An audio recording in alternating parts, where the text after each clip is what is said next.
तो वेलकम है गाइस। दोस्तों नमस्कार है आप सभी का। देखिए थोड़ा सा शिवरात्रि हो रहा है तो थोड़ा सा डिस्टर्ब होगा, ज़्यादा नहीं, और साउंड उतना भी ज़्यादा नहीं आता है। चलिए, ग्लोबल एंड सिटीजनशिप एजुकेशन आज हम लोग डिस्कस करेंगे। हमारी पृथ्वी को सेव कैसे करना है, यही हम सब इसमें सीखेंगे। और हम एक वैश्विक नागरिक कैसे बने, ठीक है, जीवों की रक्षा कैसे करें, ठीक है, सभी का भला हो कैसे, वही हमारा इसमें मेन सीख लेना है global citizenship education and sustainable development से। ठीक है, तो चलिए शुरू करते हैं नेक्स्ट टॉपिक। और आज का वीडियो थोड़ा सा छोटा रहेगा क्योंकि वीडियो के एंड में मैं आपको कुछ चीज़ें दिखाऊंगा जो कि आप देख के आई होप कि खुश हो जाएंगे। चलिए तो देखते हैं, क्वेश्चन नंबर हमारा यहाँ तक पहुँचे थे और इसमें पूछा गया था कि वैश्वीकरण के क्या लाभ हैं। ठीक है, वैश्वीकरण के दोस्तों लाभ हैं कि पहला है कि नवोन्मेष और प्रौद्योगिकी का उपयोग। ठीक है, यानी कि इससे जो है हमारा नया नया इनोवेशन होता है और टेक्नोलॉजी का विस्तार होता है। बिल्कुल सही बात है, नया नया टेक्नोलॉजी आया है और बहुत कुछ नई नई चीज़ें हो रही हैं। दूसरा है कम उत्पादन लागत लगता है, लो प्रोडक्शन कॉस्ट आता है, ये भी बिल्कुल सही है। नेक्स्ट है हमारा कि विभिन्न नई संस्कृतियों तक पहुँच मिलती है। जी बिल्कुल, हमारे देश की संस्कृति बहुत सारे देशों में चली गई है। ठीक है, और हम लोग भी कुछ देशों की संस्कृतियाँ अपने आप में ले रहे हैं, तो ये सही है। All of this right answer हो जाएगा। वैश्वीकरण के ये सारे लाभ हैं। ठीक है, लेकिन इसका अर्थ ये नहीं कि हम अपनी भारतीय संस्कृति को छोड़ दें। ठीक है, आगे देख लेते हैं। नेक्स्ट हमारा निम्नलिखित में से कौन वैश्वीकरण को बढ़ावा देता है। ठीक है, तो वैश्वीकरण को इनमें से कौन बढ़ावा देता है? पहला है हमारा बाहरी व्यापार। ठीक है, अगर हम अपने देश से बाहर व्यापार करेंगे तो ये तो बढ़ावा देगा, बिल्कुल सही है, ए नंबर। बी नंबर है बड़े पैमाने पर व्यापार। नहीं, बड़े पैमाने पर व्यापार आप अगर अपने ही देश में कर रहे हैं तो ये वैश्वीकरण का बढ़ावा नहीं होगा। छोटे से व्यापार ये भी नहीं होगा, आंतरिक व्यापार ये भी नहीं होगा। यानी कि कुल मिलाकर है बाहरी व्यापार, एक्सटर्नल अगर आप व्यापार करते हैं, एक देश से ज़्यादा आपका सामान जाता है, बहुराष्ट्रीय कंपनी है, तो ये आपका वैश्वीकरण को बढ़ावा देगा। ठीक है, वैश्विक मतलब होता है विश्व। ठीक है, और वैश्वीकरण मतलब विश्व का एक करना, बस यही समझ लीजिए। नेक्स्ट है हमारा भारत में वैश्वीकरण के कारण प्रत्यक्ष विदेशी निवेश निम्नलिखित में किससे संबंधित है? ठीक है, तो किससे संबंधित है? बहुराष्ट्रीय कंपनियों से। बहुराष्ट्रीय कंपनी, बहुराष्ट्र मतलब बहुत सारे राष्ट्रों में जो कंपनी पाई जाती है, जैसे यूट्यूब हो गया, ठीक है, अमेजन हो गया, उसके बाद रेडमी हो गया, एप्पल हो गया, माइक्रोसॉफ्ट हो गया, ये बहुत सारे राष्ट्रों में पाई जाती है, तो इसे कहेंगे बहुराष्ट्रीय कंपनियां। ठीक है, तो नेक्स्ट हम लोग देख लेते हैं। अगला क्वेश्चन है, इसमें पूछा गया है कि वैश्वीकरण ने निम्नलिखित में से किसके विकास में काफ़ी हद तक सुधार किया है? ठीक है, globalisation has largely improve the growth of which of the following. तो दोस्तों किसके क्षेत्र में सुधार किया है? विकासशील देशों के क्षेत्र में। ठीक है, डेवलपिंग कंट्रीज। देखिए विश्व में 3 प्रकार के देश होते हैं। पहला है कि विकसित देश, ठीक है, डेवलप्ड कंट्री जो पूरी तरह से अमीर है। दूसरा है डेवलपिंग कंट्री जो कि धीरे धीरे अमीर बन रहा है, जैसे भारत भी एक डेवलपिंग कंट्री है। ठीक है, और तीसरा है गरीब देश। ठीक है, गरीब देश, इसमें आपका नाइजीरिया वगैरह हो गया, छोटे छोटे देश हो गए। ठीक है, पाकिस्तान हो गया, वो भी गरीब देशों की श्रेणी में आएगा। तो ये हमारे 3 कैटेगरी हैं। तो क्या पूछा गया है कि सबसे ज़्यादा फायदा किसको हुआ है? तो वैश्वीकरण से निम्नलिखित में से विकास में सबसे ज़्यादा जो फायदा हुआ है वह हुआ है विकासशील देशों को। ठीक है, गरीब देशों को भी उतना फायदा नहीं हुआ है, सबसे ज़्यादा विकासशील देशों को फायदा हुआ है। नेक्स्ट है हमारा, यहाँ पे पूछा गया है कि वैश्वीकरण विभिन्न आर्थिक और सामाजिक लाभों को सुनिश्चित करने में मदद करता है। ठीक है, तो वैश्वीकरण विभिन्न आर्थिक और सामाजिक लाभों को सुनिश्चित करने में मदद करता है। किस किस क्षेत्र में मदद करता है? मजदूरों को मदद करता है, जी बिल्कुल सही है।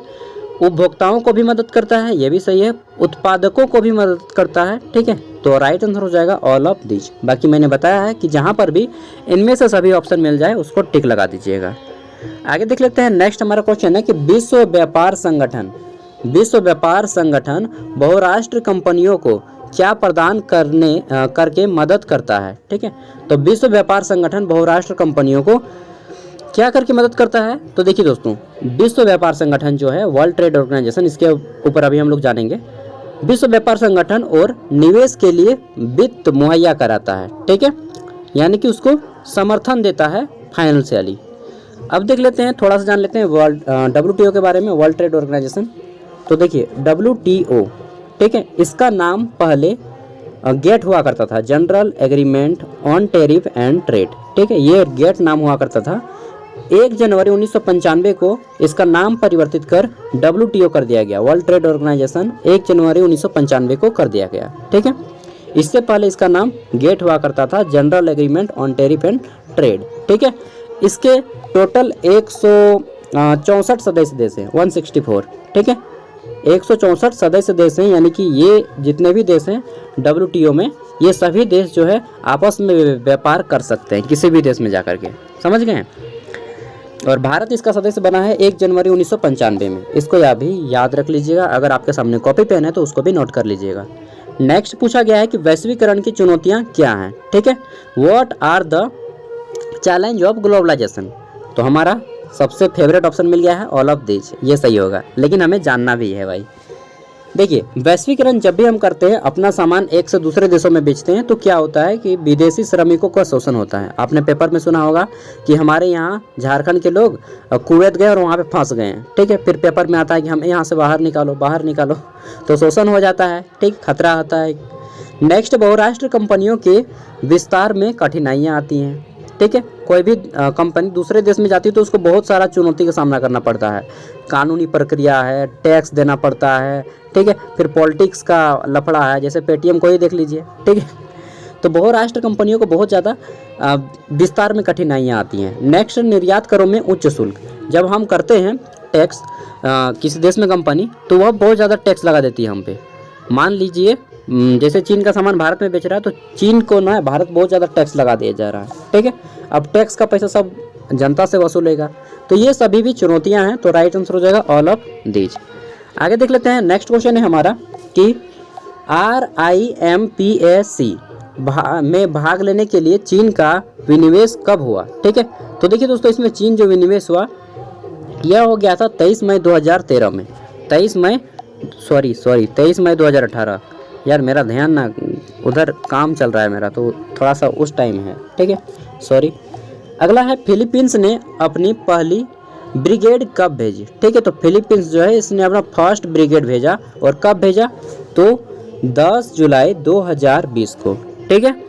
नेक्स्ट देख लेते हैं। अगला क्वेश्चन है कि हाल ही में युद्ध अभ्यास कब हुआ। तो ये तो कोई बात नहीं हुआ यार, ये क्वेश्चन नहीं है सही, ठीक है, क्योंकि युद्ध अभ्यास बहुत सारा हो रहा है, बहुत सारा, ठीक है। वज्र प्रहार होता है, शक्ति होता है, बहुत सारा है, या सूर्यकिरण होता है, बहुत सारे देशों के साथ होता है। तो इस क्वेश्चन को डिसमिस मारिए, ठीक है, क्योंकि ये क्वेश्चन हमारा राइट आंसर नहीं होगा। आगे देख लेते हैं। हमारा क्वेश्चन है कि भारतीय नौसेना ने विस्तार दूरी की भूमि पर हमला करने वाली ब्रह्मोस सुपरसोनिक क्रूज मिसाइल का सफलतापूर्वक परीक्षण किस विध्वंस से किया है, ठीक है। तो राइट आंसर हो जाएगा INS चेन्नई से किया है, ठीक है, INS चेन्नई। ब्रह्मोस के बारे में थोड़ा सा जान लीजिए। ब्रह्मोस जो है 2 देशों के मिलकर बना हुआ मिसाइल है, ब्रह्म और होस, ठीक है। तो देखिए, ब्रह्मोस जो है ब्रह्मपुत्र नदी भारत की और रूस की मोसवा या क्या कुछ नदी नाम है, मैं भूल रहा हूँ, ठीक है, इसी तरह से कुछ नाम है। तो भारत की ब्रह्मपुत्र नदी और रूस की एक क्या मोसवा या कुछ करके कुछ नाम है, ठीक है। भारत की ब्रह्मपुत्र नदी और रूस की एक नदी, इन दोनों की नदियों के मिलके इस सुपरसोनिक का नाम रखा गया है ब्रह्मोस, ठीक है। कौन सा देश, रूस, रसियन याद है चलिए सॉरी। नेक्स्ट हम लोग हैं हमारा कोंकण नौसैनिक अभ्यास किन 2 देशों के बीच आयोजित किया जाता है, ठीक है। तो देखिए दोस्तों, कोंकण जो नौसैनिक अभ्यास है यह हमारा भारत और यूनाइटेड किंगडम यानी कि इंग्लैंड के साथ किया जाता है, ठीक है। नेक्स्ट है हमारा ICC international cricket council. ICC अपनी पहली फंडिंग कैसे करवाती है, ठीक है। तो राइट आंसर हो जाएगा सदस्य देश, जितने भी ICC के सदस्य देश हैं, ठीक है, उन सभी से मिलकर। आगे देख लेते हैं। नेक्स्ट क्वेश्चन इसमें पूछा गया है कि 14वां कितना 14th नंबर का संस्करण, जिसे एक्सरसाइज, ठीक है, या फिर अभ्यास बोल लीजिए, अभ्यास ही ज़्यादा अच्छा रहेगा, एक्सरसाइज अभ्यास नोमैडिक एलिफेंट। अभ्यास का नाम क्या है, ये नोमैडिक एलिफेंट, ये जो युद्ध अभ्यास है, ठीक है, यह मंगोलियाई संयुक्त सैन्य प्रशिक्षण का कितना 14th नंबर का संस्करण है, और यह कब शुरू हुआ। तो देखिए जितने भी वर्तमान में युद्ध अभ्यास में उन सभी को आपको थोड़ा सा पढ़ लेना है, 1-2 क्वेश्चन आ सकते हैं, ठीक है। तो ये बहुत पुराना हो गया, 5 अक्टूबर 2019। अभी युद्ध अभ्यास बहुत ज़्यादा हो रहा है देशों के साथ मिलकर, तो जितना भी युद्ध अभ्यास है उन सभी को देख लीजिए, अगर मुझे टाइम मिला तो मैं बना दूंगा। नेक्स्ट है हमारा, पूछा गया कि किसने वर्ष 1946 में 1948 किसने वर्ष 1946 से 48 तक भारतीय विदेश नीति की अवधारणा और लागू करने में गहरा प्रभाव डाला, ठीक है। तो इसको हम लोग बोलते हैं श्री पंडित जवाहरलाल नेहरू, ठीक है। चाचा नेहरू के नाम से भी जाना जाता है। मानता हूँ कि इनके खिलाफ बहुत सारे कंप्लेन हैं, लेकिन प्रत्येक व्यक्ति में कुछ बुराइयाँ भी होती हैं, अच्छाइयाँ भी होती हैं, ठीक है। तो आप जैसा देखेंगे, मैं बोल दूँगा कि प्रधानमंत्री हैं लेकिन कुछ गलतियाँ हैं, लेकिन चलिए गलतियों को छोड़िए, अभी हमें पढ़ना है, ठीक है। तो ये इंटरनेशनल लेवल में बहुत अच्छा काम किया नेहरू जी, ठीक है। बाकी अपने देश में जो भी हो। अगला है हमारा, नेहरू कैबिनेट ने चीन के जल्द हमले को लेकर किस संदेह था, ठीक है। तो किसे संदेह था दोस्तों? सरदार वल्लभ भाई पटेल जी को संदेह था कि नहीं चीनवा जो है ना हम लोग को हमला कर देगा यार। और 1962 में भारत और चीन के बीच में युद्ध हुआ था, ठीक है, जिसमें क्या बताऊं, भारत को ना हार का सामना करना पड़ा था। चलिए, लेकिन हार भी जो थी हमारी बहुत धब्जा, मतलब बोलते हैं कि उन लोग भी पानी पी लिया था, ठीक है। तो 1962 में भारत चीन का युद्ध हुआ था। हम लोग बोलते थे हमारा और भारत और चीन के बीच में एक समझौता हुआ है, भारत और चीन के बीच में एक समझौता हुआ था जिसको पंचशील समझौता बोला जाता है। कौन सा सील? पंचशील, ठीक है। पंचशील समझौता हुआ है भारत और चीन के बीच में, वो समझौता कि इन लोग माना नहीं। और हम लोग बोले थे कि पंचशील समझौता के तहत कोई भी देश दोनों देशों के आक्रमण नहीं करेंगे, फिर भी चीन वालों ने भारत पे आक्रमण कर दिया। और इसका अनुमान था, सरदार वल्लभ भाई पटेल बोल रहे थे कि आक्रमण कर देगा, और पंडित जी बोल रहे नहीं करेगा, लेकिन आक्रमण किया। तब हम लोग तैयार नहीं थे और अचानक से हमला हुआ, हम लोग हार गए। चलिए, वही एक हार है बाद बाकी, और कभी हम लोग हार नहीं माने हैं। लेकिन अब कोई आएगा रोन देंगे नहीं, अब भारत के पास बहुत बड़े बड़े मिसाइल हैं। नेक्स्ट है, वैश्विक नागरिकता के 4 मुख्य भाग कौन कौन से हैं, ठीक है। तो वैश्विक नागरिकता के 4 मुख्य भाग कौन कौन से हैं? देखिए, जिम्मेदारियां हैं, सांस्कृतिक जागरूकता है, वैश्विक अर्थव्यवस्था, पर्यावरण, ये सभी हमारे 4 मुख्य भाग हैं। आगे देख लेते हैं नेक्स्ट क्वेश्चन। इसमें पूछा गया है कि निम्नलिखित में से कौन सा वैश्विक नागरिकता का गुण नहीं है, ठीक है। तो वैश्विक नागरिकता का गुण इनमें से कौन सा नहीं है? देखिए, गंभीर सोच और समस्या का समाधान ये है, समुदाय और सहयोग ये भी है हमारा, क्रॉस सांस्कृतिक जागरूकता, ठीक है। मतलब हमारे देश की संस्कृति किसी और देश में जाएगी, किसी दूसरे देश की संस्कृति भी हम लोग उससे परिचित होंगे, ठीक है। तो ये भी है। तो फिर है गतिहीनता, यानी कि जो हमारी गति है उसको धीरे करना, ये गलत है, ठीक है। आगे देख लेते हैं। नेक्स्ट है हमारा, पूछा गया है कि निम्नलिखित में से कौन नागरिक जिम्मेदारी का उदाहरण है, ठीक है। तो नागरिक जिम्मेदारी का उदाहरण इनमें से कौन सा है? राइट आंसर हो जाएगा दोस्तों हमारा मतदान, यानी कि वोटिंग। जब हम लोग वोट करते हैं तो यह नागरिक होने का हमारा एक जिम्मेदारी है कि भाई हम वोट डालें, अपना प्रतिनिधि को चुने, ठीक है, मतदान करना। और भारत में पहले 21 साल में वोट हुआ करता था, फिर हमारे पीएम बने राजीव गांधी, श्री राजीव गांधी, और राजीव गांधी ने जो है चेंज करके 18 साल कर दिया। अब आप लोग भी वोट डालिएगा 2024 में, इलेक्शन दोनों का, सेंट्रल गवर्नमेंट का भी और स्टेट गवर्नमेंट का भी। चलिए, मैं अभी तक एक बार वोट डाल चुका हूँ। वैश्विक नागरिकों के निम्नलिखित अधिकार हैं, क्या अधिकार है वैश्विक नागरिकों के? तो राइट आंसर हो जाएगा एक, पहला है हमारा गरिमा का अधिकार, ठीक है, गरिमा का अधिकार वैश्विक नागरिकों को।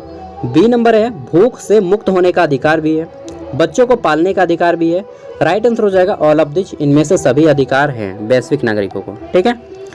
अगला है हमारा, वैश्विक नागरिकता शिक्षा बढ़ावा देता है, किसको बढ़ावा देता है? वैश्विक नागरिक शिक्षा, ठीक है। तो देखिए दोस्तों, वैश्विक नागरिक शिक्षा जो है अधिक शांति, सहिष्णु भाव, सुरक्षा और अस्थायी समाज की बढ़ावा देता है, ठीक है।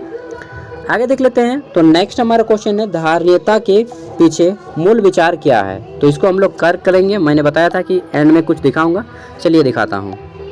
तो देखिए, आप में से बहुत से लोग पूछ रहे थे कि आपका सिल्वर प्ले बटन कब आएगा। आ गया भाई, शिवरात्रि के दिन में आया है, ठीक है। चलिए दिखाता हूँ थोड़ा सा इसको। पैकिंग था, मेरे दोस्त ने रिसीव किया था, वो पूरा खोल के फ़ोटो वोटो पूरा खिंचाया अपने दोस्तों को भी दिखाया। चलिए क्या क्या आया है दिखा देता हूँ। फर्स्ट ऑफ ऑल ये देख लीजिए, सिल्वर प्ले बटन, यहाँ पे नाम है चैनल का, ठीक है, ज्ञान सागर, और यहाँ पे है सब्सक्राइबर काउंटिंग है पूरा, देखिए लीजिए यूट्यूब, ठीक है। और कुछ दिखा देता हूँ।